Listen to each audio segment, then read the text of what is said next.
Então, boa tarde a todos. Muito obrigado por terem vindo mais um dia chuvoso relacionado com as iniciativas do arquiteto Fernando Távora, aqui na Ordem dos Arquitetos. É com especial prazer que convidamos o João Valério a apresentar aqui o seu prémio Fernando Távora, na sua 17ª edição, num enquadramento do trabalho que o Conselho Diretivo Nacional da Ordem dos Arquitetos tem feito com as escolas de arquitetura e com as escolas secundárias onde o ensino das artes é lecionado. A ideia lançada por este mandato foi trazer nomes de arquitetura, de arquitetos portugueses de referência para o ensino e estabelecer essa relação entre a ordem e os estabelecimentos através da elaboração de glossários de arquitetura de autor. O primeiro que nós fizemos foi do arquiteto Fernando Távora e é nesse âmbito que surgiu um convite para umas conversas sobre viagens relacionadas com o prémio Fernando Távora aqui na sede da Ordem dos Arquitetos, e o João Valério, que não pôde estar presente nessa conversa, desafiou-nos a trazer a sua exposição aqui à sede e poder divulgar aqui na sede da Ordem o trabalho com uma exposição itinerante que já tinha estado no Porto, em Évora, e que agora teria a oportunidade de ser vista em Lisboa. É nesse enquadramento que esta exposição aqui está, temos outras também já agendadas, esperamos pela adesão. Fica também já a nota de que o glossário de arquitetura de autor, do autor arquiteto Nuno Teutónio Pereira, também está em curso e vamos ter aqui uma grande exposição idêntica à do Fernando Távora de 3 instituições de ensino superior também em fevereiro. Quem sabe através do arquiteto Nuno Teutónio Pereira também surjam outros convites para exposições aqui na galeria. E no próximo ano letivo vamos trabalhar o arquiteto Nuno Portas. Como sabem, faleceu este verão. Serão estes os 3 arquitetos que será possível desenvolver trabalho com as universidades durante este mandato. Bom, mas estamos aqui por causa do João Valério e do seu trabalho. O enquadramento está feito. Muito obrigado, João Valério, pelo desafio, porque se não fosse o desafio não o tínhamos aqui nem a possibilidade de usufruir desta exposição e deste conhecimento que foi adquirido nesta viagem à Suíça sobre habitação em alta densidade, baixa altura, focando nas décadas entre 1950 e 1980. Muito obrigado, João Valério, mais uma vez, e boa apresentação. Até já. Muito obrigado. Agradeço antes de mais a vossa presença, também à Ordem dos Arquitetos em geral pela possibilidade desta iniciativa, também em particular ao Conselho Diretivo Nacional e na pessoa da arquiteta Sofia Aleixo, bem como também todos os que possibilitaram a concretização desta iniciativa. No fundo, esta exposição itinerante e o conteúdo que lhe subjaz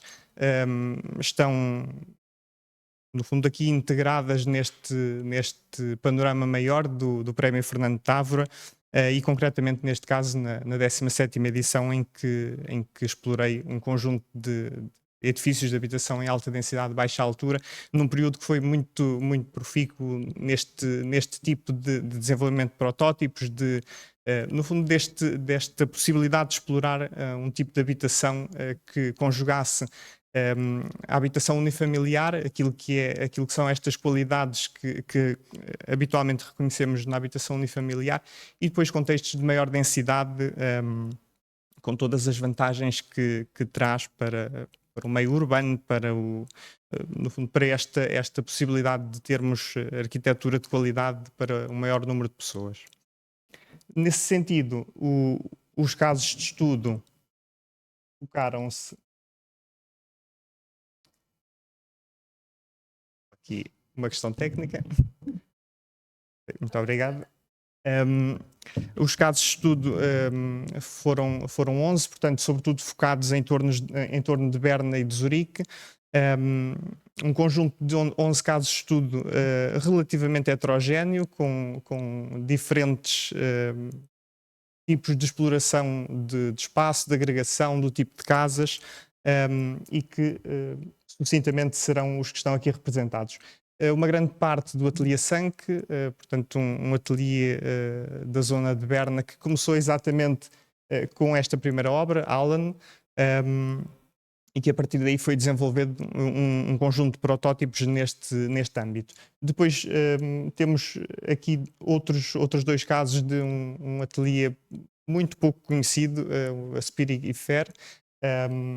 portanto um ateliê que até ao início deste trabalho apenas tinha conhecimento de duas publicações suíças da Werk neste período em que foram construídas, e depois a seguir foi possível descobrir alguma informação adicional e complementar aquilo que inicialmente parecia ser praticamente impossível de encontrar. Também um outro caso, Aumat, de um ateliê Ethan Rechbühl, que se dedicava sobretudo a projetos de grande dimensão, portanto hospitais, programas muito específicos, e que num caso concreto decidiu dedicar-se à habitação e portanto tem aqui digamos assim, uma peça especial no seu portfólio. Temos ainda um outro exemplo, Mühlhald de Scherer, com a sua equipa, a Team 2000, e depois posteriormente com o Atelier Metron, que veio a concretizar a última fase após a morte de Scherer. Começamos aqui por Allen, o protótipo por excelência daquilo que é a habitação de alta densidade de baixa altura. Portanto,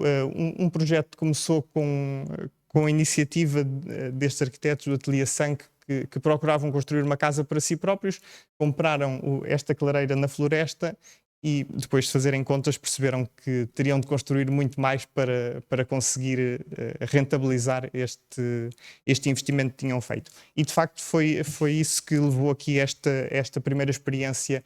muito significativa em termos de história da arquitetura no que diz respeito a este tema. Na solução final que acabou por ser construída, temos aqui um esquema em bandas muito regular, portanto essencialmente dois tipos de tipologia, depois com algumas variantes, mas que essencialmente têm o mesmo tipo de sistema e também tem uma agregação relativamente simples, comparando com outros dos edifícios que vamos ver. Portanto, nasce exatamente o projeto nesta clareira, aqui com um caráter que procurava trazer um pouco deste ambiente urbano para algo que era rural. Portanto, temos aqui uma pequena aldeia neste bosque, com a bomba de gasolina, com um estacionamento, com uma praça central, com as suas transversais, também esta ligação entre a floresta e depois o que é a vista dos Alpes para o outro lado. Portanto, temos aqui uma articulação urbana em algo que, na verdade, é um grande edifício de habitação. Em termos das habitações propriamente ditas, temos também um esquema que não é muito convencional. Portanto, temos um piso central que será aqui o piso principal para a sala, para a cozinha, portanto para os espaços de entrada, e depois os quartos nos pisos das extremidades, tanto em cima como em baixo. Temos no lado de contacto com a rua um pátio, portanto faz este filtro de transição entre o que é o público, ou pelo menos o comum da comunidade, e a zona estritamente privada. E no outro lado uma zona de jardim, também numa banda muito estreita, mas muito comprida, portanto aqui com uma possibilidade depois de uma zona de estadia no extremo, para criar aqui também um aproveitamento maior do que este jardim, apesar do seu formato. Este funcionamento da casa em 3 pisos é depois replicado tanto na barra inferior como na superior,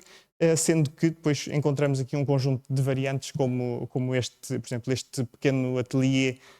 por baixo de um dos jardins, ou uma zona de ateliês maior na zona superior, concretamente em 5 casas. As casas, como vemos, são muito estreitas, portanto temos aqui um aproveitamento espacial muito diferente do que é o convencional, mesmo depois em termos de circulações verticais, temos aqui um conjunto de situações pouco convencionais. Esta é a escada que faz a ligação desde a sala no piso intermédio até ao jardim. E depois surge Flamat 1, um segundo projeto aqui pelo Ateliê Sank, que está numa posição intermédia, porque começa após o desenvolvimento de Alan, mas termina antes da sua conclusão. O que quer dizer que vai servir como protótipo para Alan. E por isso temos aqui quase esta pequena unité d'habitation de Corbusier, numa escala mais reduzida, portanto com esta métrica das casas muito bem definida. Esta referência à Corbusier não é um acaso, portanto é uma escolha deliberada do ateliê esta opção por seguir a obra de Corbusier como referência formal. Portanto, permitia-lhes focarem-se no conteúdo do projeto, deixando a parte formal,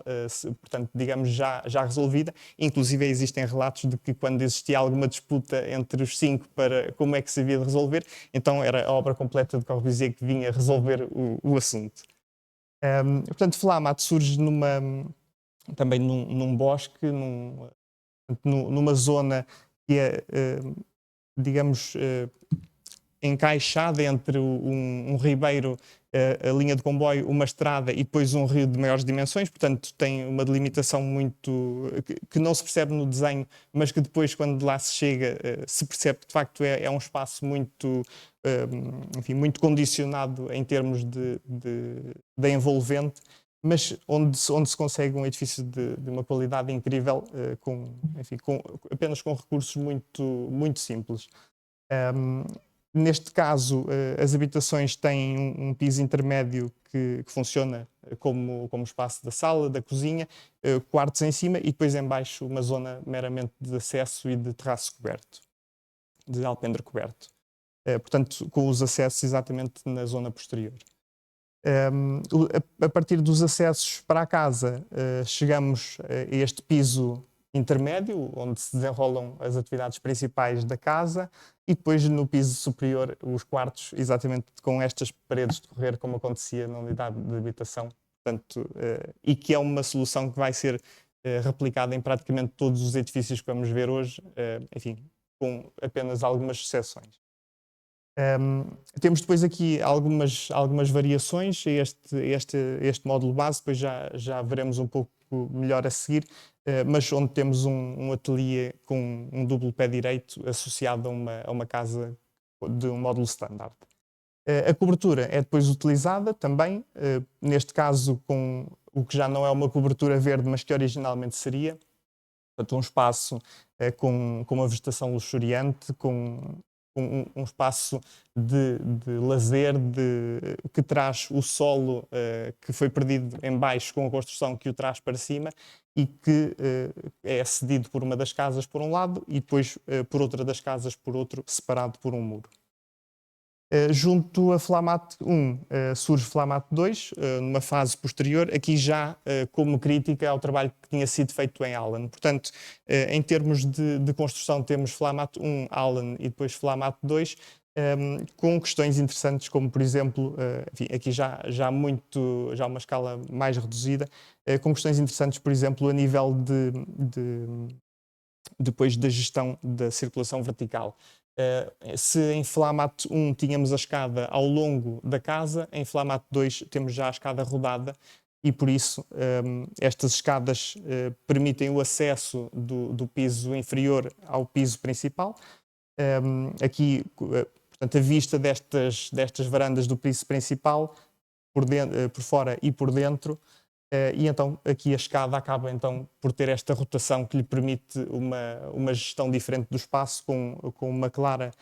separação entre o que é a sala e a cozinha, mas com uma fluidez visual muito superior, também com esta ideia de garantir esta transparência espacial.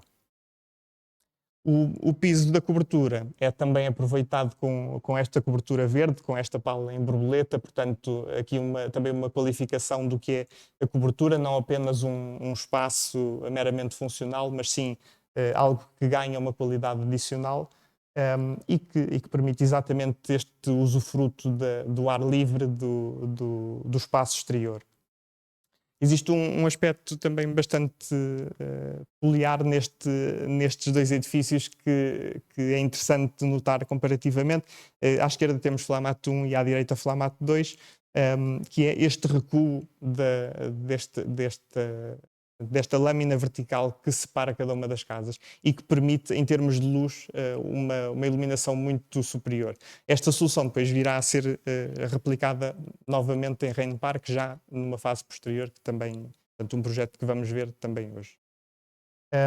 Surge depois Talmat 1, aqui já num extremo absolutamente caótico face a esta regularidade que tínhamos nos outros projetos, sendo que neste caso o objetivo do projeto seria, se no outro caso seria a habitação coletiva com um mínimo de adaptação a cada um dos habitantes, neste caso o que se pretende é exatamente o contrário, portanto, habitação unifamiliar enquadrada num contexto coletivo. Por isso, em termos da concretização, temos de facto aqui um edifício muito mais complexo, com grandes diferenças entre cada uma das casas, mas que acaba por ter uma linguagem unificada, por um lado, pela utilização do botão em todas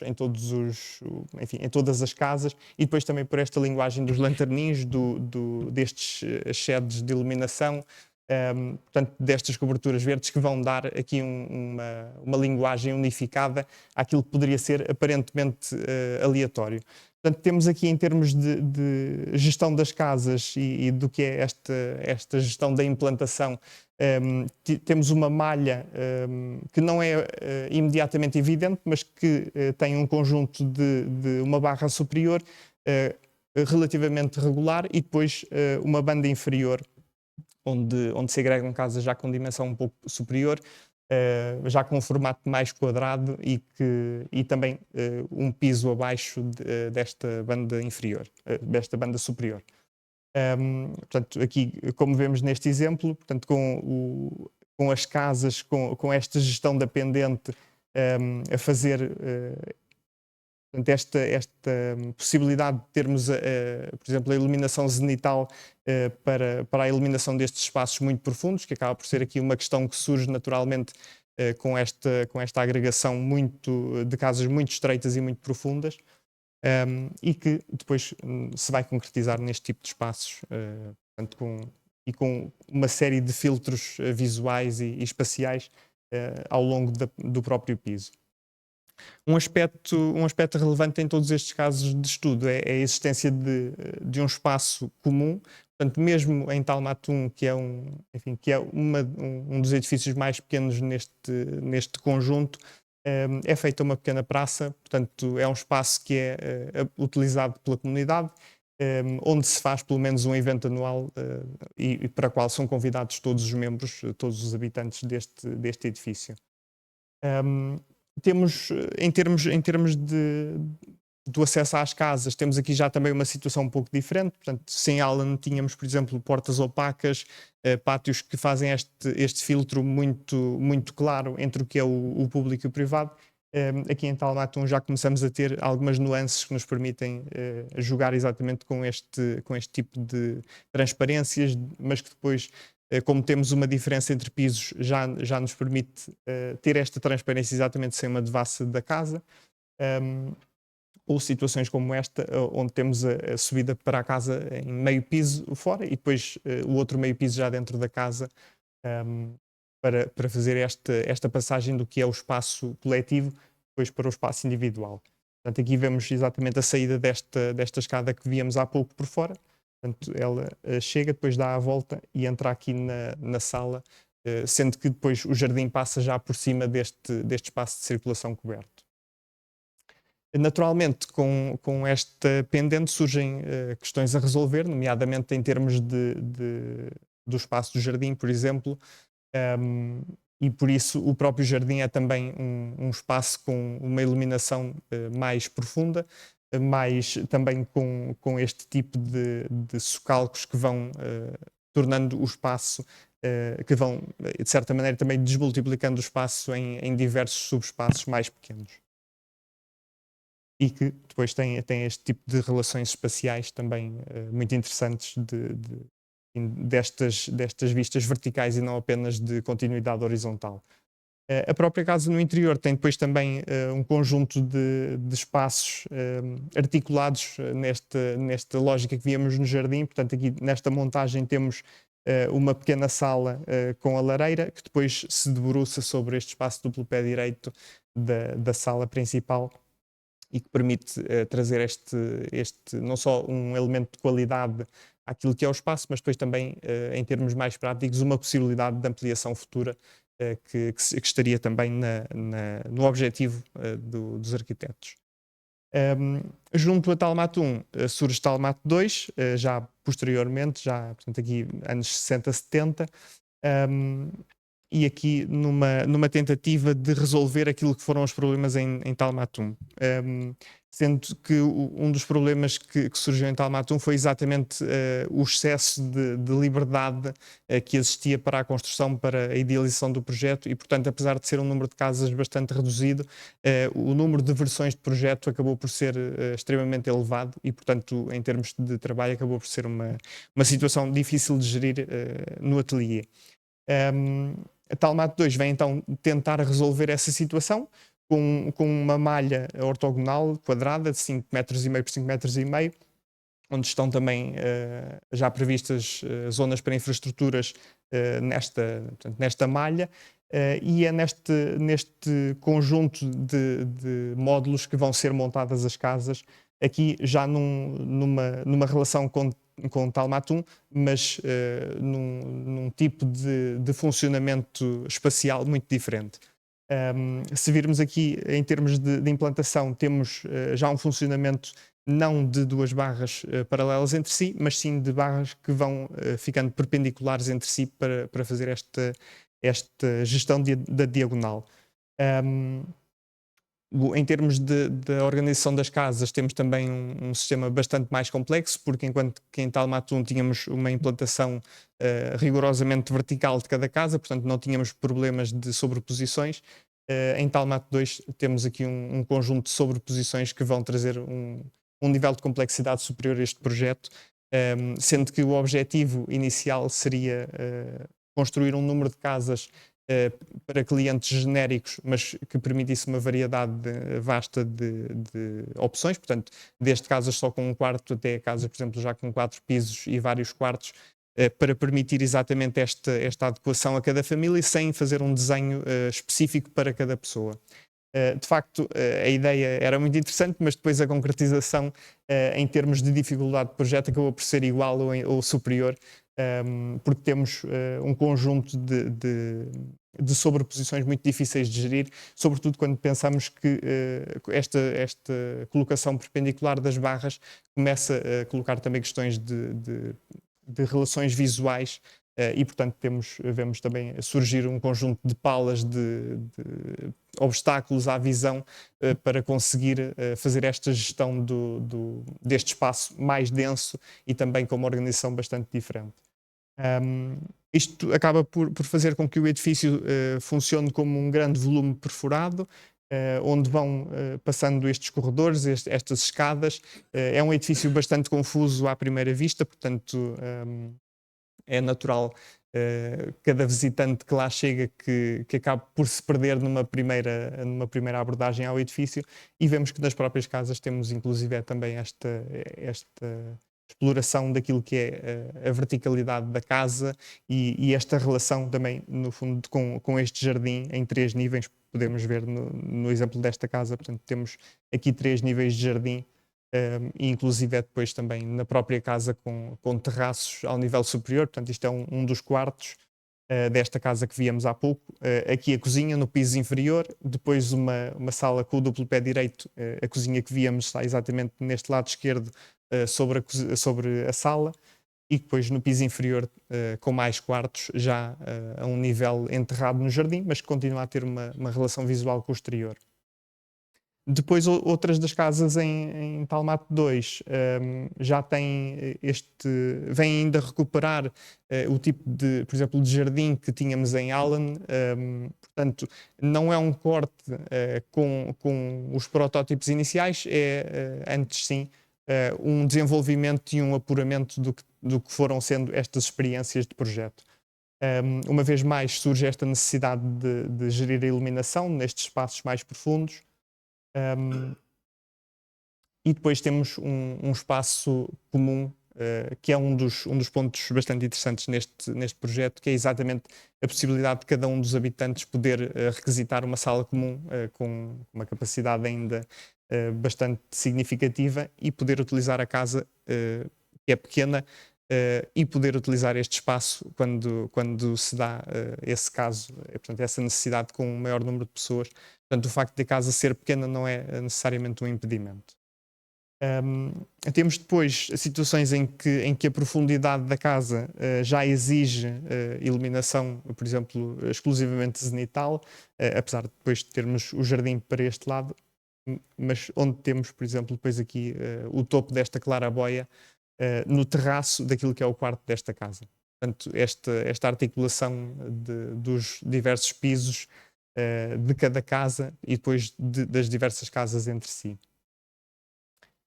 Passamos depois para Brunadern, um dos exemplos mais diferentes neste conjunto de casos de estudo. Essencialmente, por um lado, pela implantação isolada, portanto, num funcionamento bastante diferente do que seriam os outros casos de estudo. Também com esta divisão entre duas metades em cada edifício, com 1 ou 2 pisos por casa, e depois com um acesso que é feito, tanto quanto possível, diretamente à própria casa. Portanto, apesar de termos uma construção já bastante mais vertical em comparação com os outros edifícios, temos sempre aqui uma tentativa de que a casa seja um espaço que se pode aceder a partir do exterior diretamente. E, portanto, temos uma primeira escada e depois um pátio de entrada, de onde podemos entrar para um hall, mas de onde podemos também passar para um terraço exterior, e então a partir daí aceder à casa por outros locais, sendo que esse terraço acaba por rodear a casa e dar aqui enfim, uma qualidade de habitação unifamiliar àquilo que na verdade em termos práticos é apenas um apartamento assim, de maneira mais crua. Vemos aqui um desses exemplos destas circulações verticais. Temos depois também uma presença muito grande da vegetação que vai acabar por diluir esta fronteira daquilo que parece ser um piso elevado, acaba por perder essa percepção. E depois também um conjunto já de soluções em termos também formais e plásticos que vêm trazer aqui uma densidade maior àquilo que é o projeto. Temos, uma vez mais, uma parte do programa que é comunitário, portanto, neste caso, uma piscina. Portanto, existe sempre esta procura de que o edifício seja não apenas um conjunto de espaços meramente individuais ou familiares, mas que seja também um espaço para a comunidade e para o encontro. Aqui vemos exatamente um dos pátios de que falava, portanto temos uma entrada a partir do exterior, de onde se pode entrar diretamente na casa, ou então passar num segundo portão para o interior destes terraços e, portanto, passar à volta da casa até chegarmos a este exterior, neste caso na zona da sala. E depois, naturalmente, aqui nos quartos com uma relação diferente com o exterior, aqui apenas já com uma varanda mais estreita e que virá também a ser repetida noutros projetos. Depois esta relação por exemplo, neste caso da cozinha com o exterior, com este terraço, portanto, o terraço não é apenas um elemento adicionado, é um elemento que é pensado como parte da própria casa. E que por isso vai também ter este tipo de relações com o interior. Chegamos depois a Rain Park, já aqui numa fase bastante posterior do trabalho do Ateliê Sank, um projeto também em Costa, como podemos ver aqui, mas com uma particularidade específica apenas deste edifício, que é o facto de ter uma zona de apartamentos, portanto um bloco de habitação, enfim, poderíamos dizer aparentemente convencional. Vemos, depois já vamos ver a seguir que tem aqui alguns pormenores muito diferentes, e depois um conjunto de casas em banda, aqui sim, mais ligado ao que o Ateliê Sangue já teria feito noutros projetos. Portanto, a ideia aqui do Ateliê Sangue foi exatamente reposicionar o que estava previsto para o plano urbano, que seria um conjunto de barras igualmente distribuídas, fazendo essa redistribuição por casas em banda e depois reunindo toda a área de construção restante no edifício em altura. E, portanto, vemos aqui exatamente esta gestão da zona das barras, com uma praça central, sempre um destes pontos essenciais e focados pelo ateliê, e depois o edifício em altura. E que vemos aqui também nesta secção, que é bastante, enfim, bastante clara nesta relação que estabelece com a encosta e depois também, inclusive, com a própria garagem, permite o acesso à praça central. Um dos aspectos, por exemplo, que é bastante diferente é que, por exemplo, no piso superior temos, além de um dos apartamentos de topo, que é relativamente similar nos outros pisos, temos depois um apartamento de grande dimensão que ocupa o restante piso e que correspondia ao apartamento do proprietário de todo o terreno e de todos os edifícios, e só bastante mais recentemente é que foi convertido em propriedade horizontal e que foi, enfim, e que acabou por ser que cada casa acabou por ter um proprietário diferente e não como edifício de rendimento como era até há pouco tempo. Temos sempre esta ideia destes espaços quase urbanos, portanto, esta relação com a cidade, com esta pequena cidade, também muito com os espaços do Mediterrâneo, das aldeias do Sul, e que trazia exatamente este sonho do Mediterrâneo, das férias, para aquilo que é a vida do dia-a-dia. Portanto, existia também esta ideia de, e está inclusive no documentário que está ali na exposição, exatamente esta ideia de se podemos ter um espaço que nos faça portanto, nos traga esta sensação urbana do sul do Mediterrâneo, porque não fazê-lo aqui e, no fundo, poder viver dessa maneira o ano inteiro. Estes espaços depois vão-se distribuindo ao longo do projeto, também aqui nesta zona inferior do bloco, com os acessos às casas dos primeiros pisos, portanto, que são, apesar de ser um edifício de apartamentos, temos um conjunto quase de casas em banda nestes primeiros pisos, com acesso direto a cada casa, e que depois nos pisos superiores se distribui já de maneira diferente, com casas em L, e que, apesar de tudo, com esta organização em 2 pisos, para um lado para a floresta e depois para o outro lado para a zona do espaço urbano.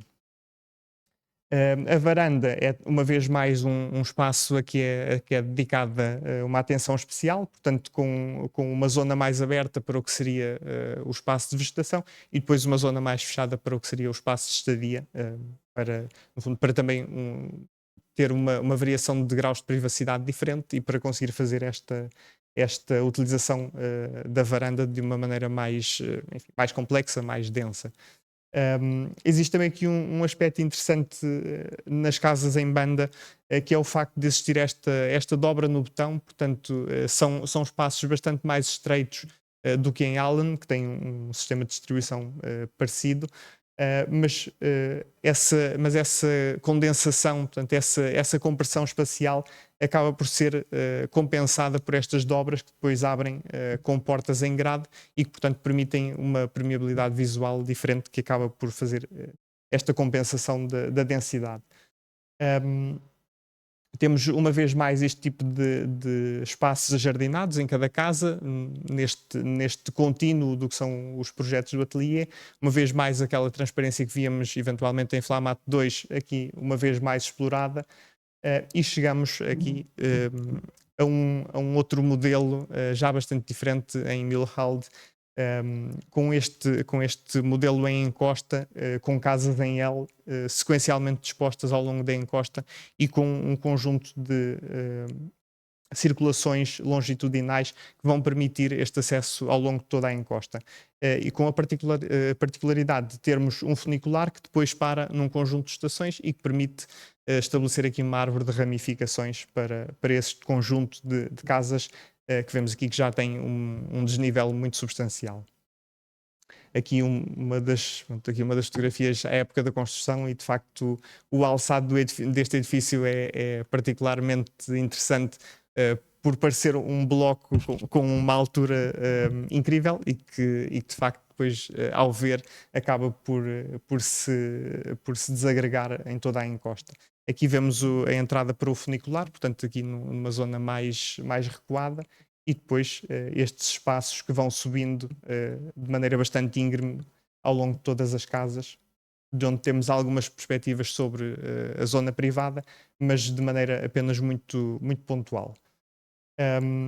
E mesmo depois no próprio acesso às casas temos um conjunto de dispositivos que nos permitem esta privacidade, apesar de termos uma relação muito próxima com o que é a zona comunitária. E, portanto, este conjunto de curvas e contracurvas e muros de diferentes alturas permite-nos estabelecer este tipo de relação sem, no entanto, termos uma perda da privacidade daquilo que é o interior da casa. Chegamos agora a Etzelwiesen, um edifício mais convencional no que diz respeito à planta, portanto temos uma implantação de barras relativamente convencional, apenas com algumas inflexões, mas que depois é na secção que ganha aqui o seu maior interesse. Portanto temos uma zona de piso inferior com acesso que poderíamos quase ir buscar a Alan, portanto um pátio, um jardim deste lado, apesar de estarmos a falar, note-se, de um ateliê diferente. Mas, portanto, com uma sala e cozinha no piso inferior e depois com quartos no piso superior e depois, portanto, que será esta casa com jardim e depois uma outra casa de 3 pisos, que será então esta casa com terraço na cobertura, onde temos um acesso com galeria nesta zona, depois o piso principal ao centro, quartos em baixo e depois um espaço de apoio em cima com terraço em ambos os lados. Portanto, ao longo destas praças centrais distribuem-se estes edifícios, neste caso do piso térreo com esta relação com este pátio e depois, no caso da galeria, com esta relação já a uma maior altura e exatamente com esta vista exterior e depois com os terraços que permitem este usufruto do exterior de maneira mais qualificada. Feldstettli vem também, portanto, nesta senda da construção destes arquitetos que procuravam, sobretudo, habitação com um custo acessível, mas com qualidade, e por isso propõe aqui um edifício com um conjunto de interseções espaciais. Por um lado com um edifício de maior altura no lado superior, onde se agregam vários apartamentos e depois uma zona inferior com uma barra, exatamente com esta relação, portanto esta possibilidade de ter um jardim na cobertura, mas também um conjunto de espaços e de ligações, portanto estas galerias que permitem a ligação entre os diversos espaços. Neste caso com um problema que tem a ver exatamente com a proximidade excessiva com a zona de circulação e, portanto, a maior parte destas casas do piso inferior têm cortinas porque se torna impossível esta proximidade excessiva, algo que não acontecia, por exemplo, nas obras do Ateliê Sank. Portanto, aqui o cimo a cobertura desta barra inferior depois serve de jardim comum para toda a comunidade. Aumat surge então também neste conjunto de casos de estudo, aqui numa ótica também diferente, com um tipo de agregação relativamente regular, mas onde temos 2 tipos de casas diferentes. Portanto, portanto, antes de mais, temos uma repetição deste sistema aqui novamente em cima, portanto, temos digamos, um tipo de solução que depois é replicada numa segunda, vamos dizer, grande barra, formada por um conjunto de casas mais estreitas e depois por um conjunto de casas em L que são sobrepostas e que vão funcionar deste modo, portanto com uma entrada no piso térreo, uma primeira casa onde se acede pela primeira escada e depois, através da segunda escada, chegamos à casa do piso superior, já com a cobertura por cima da casa que estava em baixo. E que na prática funcionará assim, portanto com o acesso, a primeira casa, a segunda casa já por cima da outra e depois a casa estreita em cima e que forma este conjunto de 3 peças, depois será repetido novamente em cima. Portanto, o tipo de espaço exterior também é-nos relativamente familiar em relação aos exemplos que vimos antes. Também, uma vez mais, com uma praça, portanto, esta ideia inerente ao período de proporcionar espaços comunitários, de proporcionar um espaço onde a comunidade se pudesse reunir, e depois onde vão ser então construídas estas casas, portanto, neste caso, as casas estreitas, embora aqui estreitas, com uma dimensão bastante menos estreita do que as do Ateliê Sank, e uma das coisas de que falámos exatamente nesta viagem foi, portanto, um dos arquitetos que trabalhou neste projeto referiu exatamente que tinham muito trabalho em hospitais, portanto sabiam o que era cair de uma escada e, portanto, as escadas do Ateliê Sank eram um claro problema nesse sentido, portanto aqui fizeram uma escada mais convencional para evitar esse tipo de situações e a casa é de facto bastante mais larga comparativamente. Em baixo temos então as casas em L, com este duplo acesso de que falava, portanto, à casa do piso inferior e à casa do piso, digamos, superior, ou melhor dizendo, intermédio, com este primeiro acesso, este terraço exterior, e depois, para a casa do piso superior, aqui esta escada que nos traz desde a zona inferior até ao cimo, e de onde temos já esta vista mais desimpedida, exatamente sobre a casa do piso abaixo. Além das obras faziam parte dos casos de estudo, surgiu também a oportunidade de visitar outro conjunto de obras, também de habitação, e do ateliê, a maior parte do Ateliê Sank, e que nos permite fazer aqui um estudo comparativo também no que diz respeito a estas ideias de o que é trazido da habitação unifamiliar para a habitação coletiva e o que é que também podemos encontrar no sentido inverso. E por isso, por exemplo, esta casa, a House Mole, que foi construída para um veterinário e com uma segunda casa, portanto é uma habitação bifamiliar neste caso, e que em termos espaciais temos, enfim, coisas muito semelhantes ao que vimos, por exemplo, em Rain Park, com este tipo de relação com o exterior, ou estas cozinhas, como víamos em Brunadern, com esta relação com o exterior, naturalmente, neste caso, com um solo direto e não com um solo elevado. Mas temos também um conjunto de espaços que remetem para esta ideia de habitação coletiva, nomeadamente este espaço exterior que é partilhado entre as garagens das duas casas e onde pode ser utilizado para um evento comum entre as duas casas. Apesar de termos uma casa, poderíamos classificar como unifamiliar, e portanto com muito espaço na envolvente, apesar de tudo não se abdica do que é o espaço do terraço, deste pensar a cobertura não apenas como um espaço desperdiçado, mas sim como algo que pode trazer aqui uma qualificação adicional. Vemos também neste tipo de obras que não precisariam à partida de um tipo de privacidade tão vincado por terem uma densidade muito inferior, mas vemos aqui um conjunto de soluções que vão depois ser utilizadas no âmbito coletivo,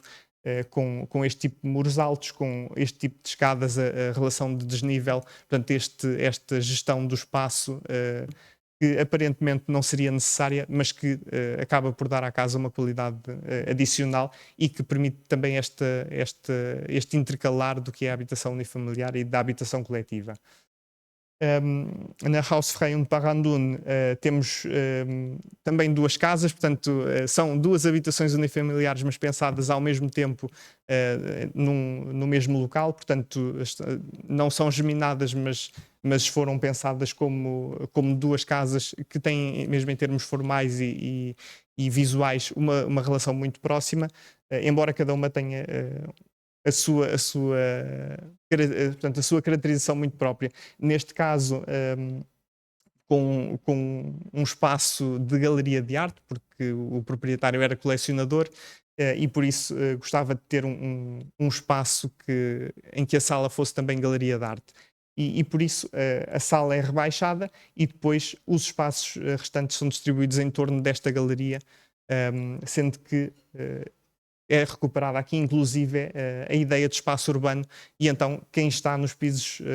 nos espaços superiores, tem também uma relação visual, mas também de comunicação com o piso da sala, e portanto é também recuperada esta ideia do espaço urbano mesmo dentro da própria casa. Nesta ideia de que falávamos há pouco do sul, do Mediterrâneo,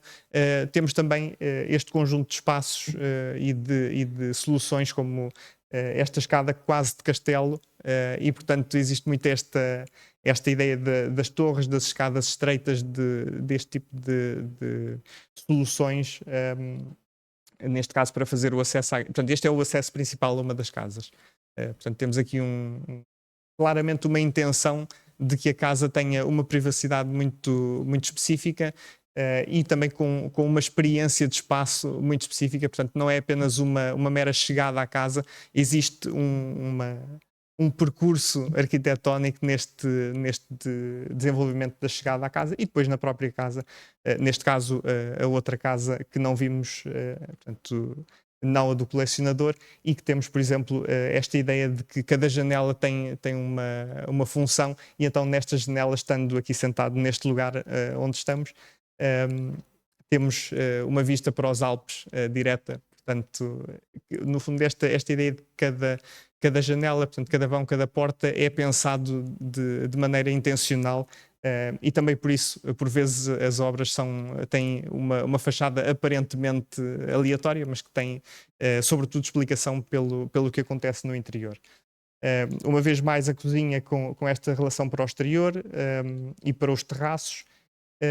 E depois chegamos aqui a uma outra obra, aqui bastante diferente no sentido em que se trata de um edifício primariamente industrial, portanto era uma fábrica nestes pisos inferiores, mas depois aqui com a peculiaridade de ter uma habitação no piso superior. E é exatamente este tipo de solo elevado, portanto este jardim que neste caso, se não tivermos outro tipo de referência, é um jardim no piso térreo. E portanto a vivência da casa neste piso é exatamente a vivência de uma casa de piso térreo, e depois só quando subimos ao segundo piso é que percebemos que de facto isso não acontece.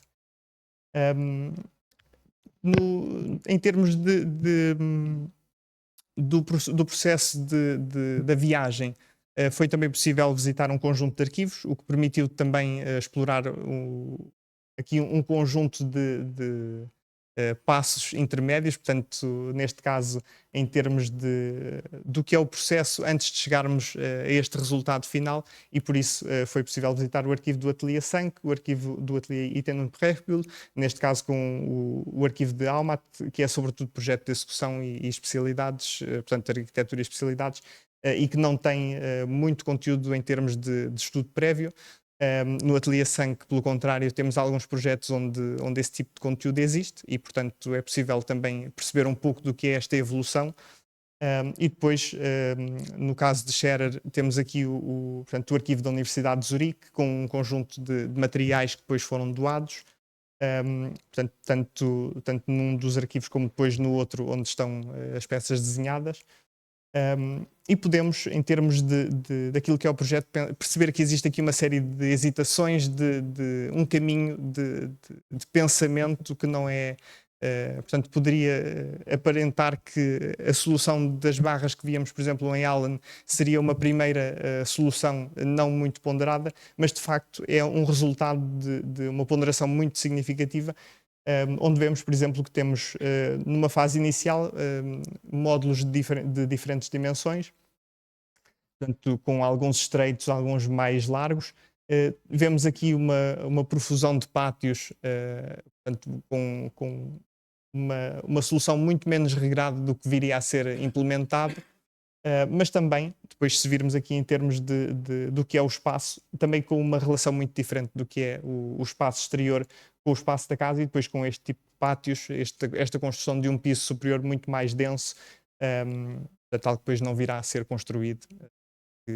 e que vai acabar por se optar por uma solução mais regular, mais padronizada, apesar de pequenas variações, por exemplo, da possibilidade de existir um solário no piso superior, de alguns ateliês. Portanto, depois, a partir dessa regra, então, é criada a exceção,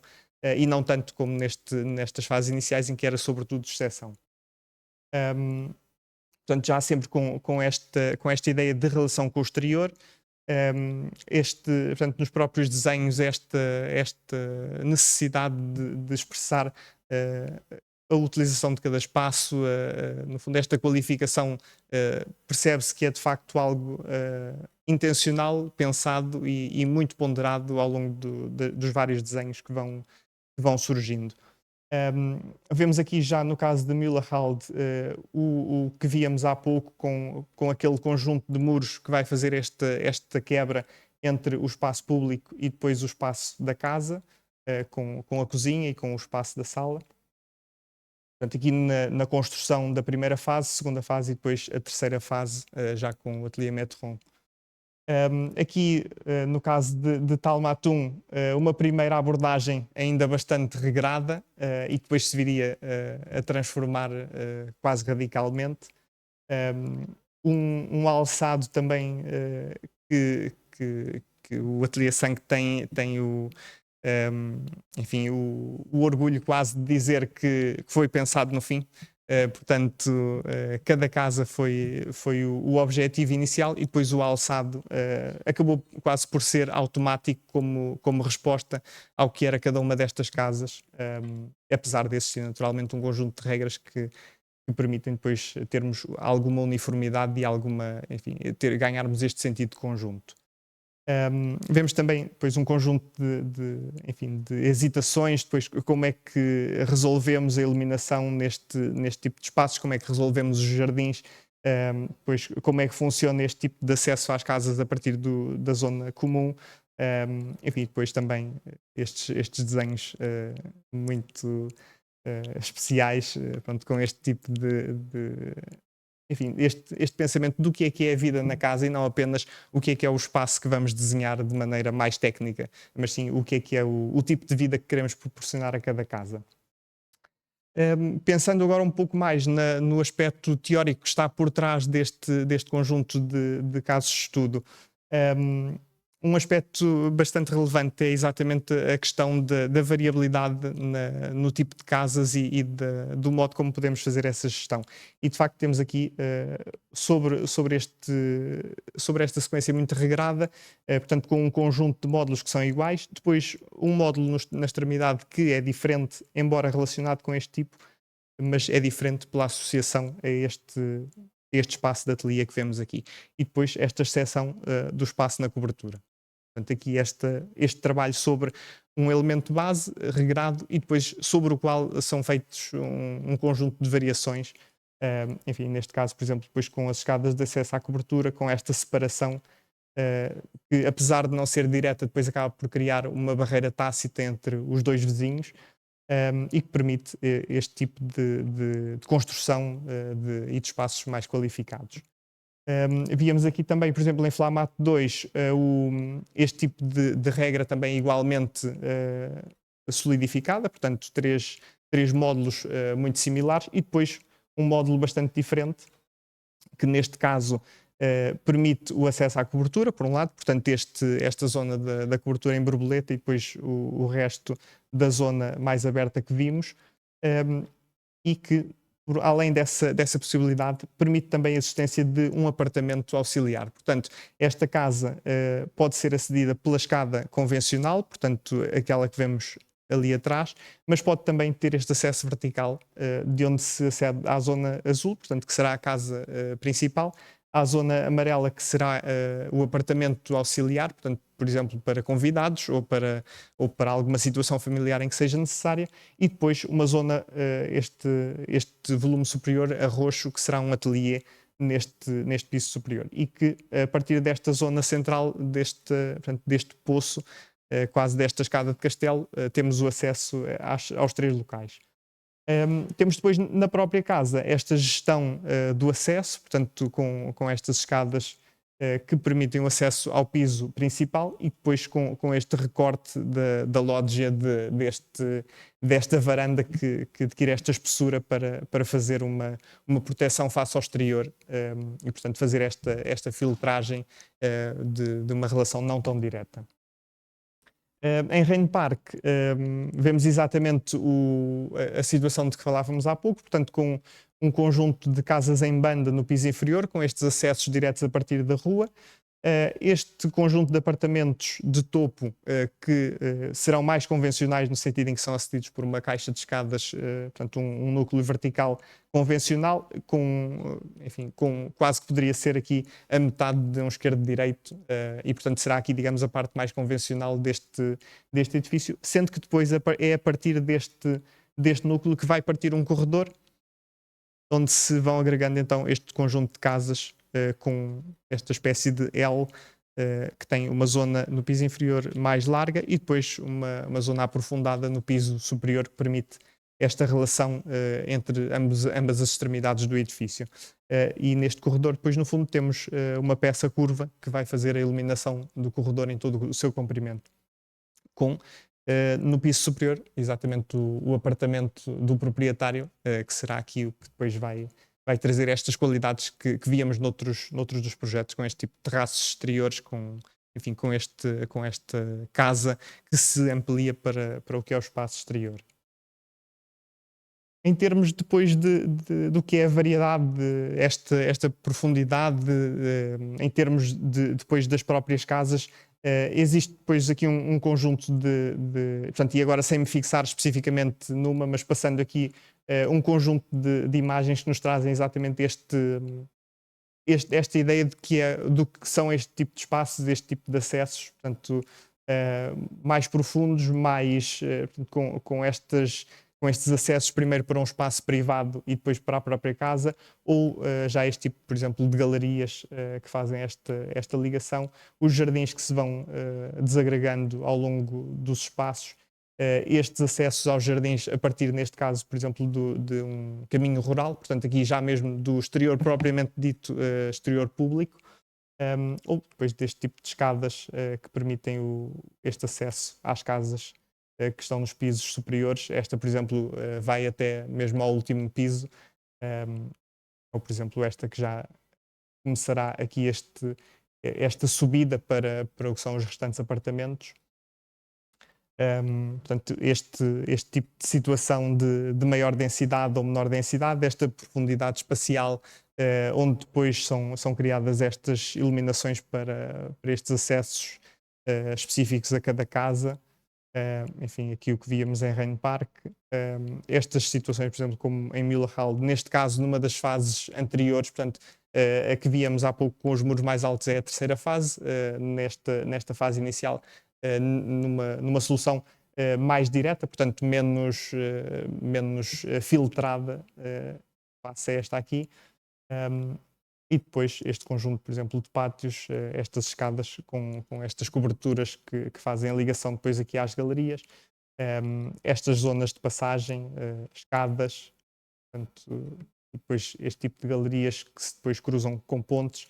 estas pequenas ruas, travessas quase destas aldeias, ou mesmo depois este tipo de situações de termos casas com duplo pé direito, onde temos um acesso por elevador e depois dentro da própria casa desenvolve-se o conjunto portanto, a restante circulação. Depois, nas próprias casas, acabamos por ter estas situações portanto, bastante diferentes, de termos, por exemplo, 2 acessos a uma mesma casa. Portanto, se virmos, temos 2 portas que poderiam ser casas diferentes, mas que na verdade depois vão dar à mesma casa. Ou, por exemplo, daquelas fotografias que víamos, este tipo de jardim depois que percorre, portanto tem uma entrada na casa, que depois se desenvolve para um sentido e que depois no piso superior se desenvolve num sentido completamente diferente. Portanto, temos uma casa que também, em termos do desenvolvimento espacial, enfim, também permite uma qualidade muito superior do que apenas termos uma orientação, apesar disto implicar um esforço de projeto muito, muito substancial. Aqui vemos, por exemplo, a casa que víamos há pouco com a iluminação zenital, que está neste local, com a claraboia ao nível do quarto, e que depois se desenvolve com um jardim para o outro lado. Ou esta casa onde começamos no piso inferior, temos os quartos orientados para um lado e depois saímos para um jardim já na cobertura no outro piso. Em jeito de conclusão, mas também de abertura para o que são passos futuros, temos, portanto, foi possível criar um documentário ao longo da viagem com um conjunto de entrevistas que está também disponível ali na exposição ou disponível online, portanto, também é possível ver online caso pretendam. Portanto, está neste link. E foi também editado o Diário de Viagem pela Ordem dos Arquitetos, portanto, aqui neste conjunto de cadernos editados pela Ordem, com os resultados de cada um dos projetos de viagem, portanto, aqui um pouco com o que é este resumo da viagem, e depois está também para sair em breve uma versão em inglês, um pouco mais ampliada, com algumas entrevistas que não foi possível incluir na versão inicial em português por uma questão de limite de páginas. Enfim, depois também com mais imagens, também exatamente por esta possibilidade de ampliação. Enfim, conto que seja ainda este ano que esteja pronto, portanto também estará para breve. Resta-me apenas agradecer uma vez mais a vossa presença e trazer também esta ideia de que o conjunto de edifícios que vimos agora é naturalmente parte da história da arquitetura, mas mais interessante do que isso é o pensamento de como é que podemos trazer essa história da arquitetura para os nossos dias e, nesse sentido, de que maneira é que este conjunto de edifícios que foi desenvolvido com o esforço e a iniciativa na maior parte deles, dos próprios arquitetos, portanto, existia geralmente uma proposta por parte dos arquitetos, depois uma procura do promotor e depois, quando se encontrava finalmente um promotor que estivesse disponível para este tipo de projeto bastante diferente, então avançava-se com o projeto. Enfim, depois existe um caso, por exemplo, de uma cooperativa, que também é também um caso interessante e que inclusive é para a atualidade também tem aqui uma relevância muito, muito significativa. Mas, portanto, pensar no fundo que este tipo de projetos não estão congelados no tempo e são de facto uma iniciativa e uma alternativa válida para o que é a habitação coletiva e para aquilo que são, no fundo, os desafios do nosso tempo que continuam também a lidar e a ter de lidar com a habitação,